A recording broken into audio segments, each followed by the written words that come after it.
যিসকলে TET pass কৰি আছে তেওঁলোকৰ কাৰণে এটা ভাল সুযোগ আহি গৈছে আৰু সুযোগটো হৈছে মানে আপোনালোকে যেহেতু এপ্লাই কৰিছিলে হয়তো অলপ নম্বৰৰ কাৰণে আপোনালোকে এই মেৰিট লিষ্টত আপোনালোকৰ নামটো অহা নাই, যাৰ কাৰণে চৰকাৰে এটা ভাল এটা সুবিধা কৰি দিছে। আৰু সুবিধাটো হৈছে যে যিসকলে অলৰেডি চাকৰি কৰি আছে তেওঁলোকে যদি নতুনকৈ কোনোবা এটা চাকৰি যদি তেওঁলোকৰ যদি মেৰিট লিষ্টত নাম আহে তেওঁলোকৰ চাকৰিটোৰ মানে যিটো মেৰিট লিষ্টৰ নাম আহিছে সেই নামটো উইথড্ৰ কৰাৰ এটা অপশ্যন দি দিছে। আপোনালোকে ইয়াতে চাওক, ইয়াতে assistant teacher of lower primary school মানে এই যি নামটো চাই আছে ইয়াতে তেখেতৰ নামটো আহিছিলে LP স্কুলৰ মেৰিট লিষ্টত তেখেতৰ নামটো আহিছে, কিন্তু কথাটো হৈছে তেখেতে অলৰেডি চাকৰি এটা কৰি আছে বা তেওঁলোকে বাকী ME স্কুলৰ হয়তো তেওঁৰ নাম আহিছে বা মানে অলৰেডি চাকৰি এটা কৰি আছে।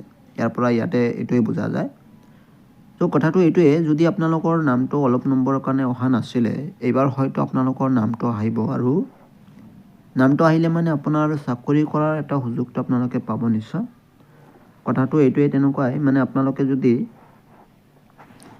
আপোনালোকে অলপ নম্বৰৰ কাৰণে মেৰিট লিষ্টৰ নামটো অহা নাই এবাৰ নিশ্চয় আপোনালোকৰ নামটো আহি যাব।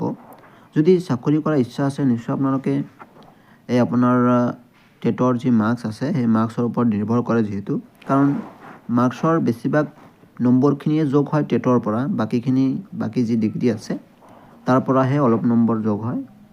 বেছিখিনি মুঠতে যদি আপোনালোকৰ টেটৰ নম্বৰ ভাল আছে আপোনালোকে ইয়াতে চাকৰি পাব, চিন্তা নাই, একো কৰিব নালাগে।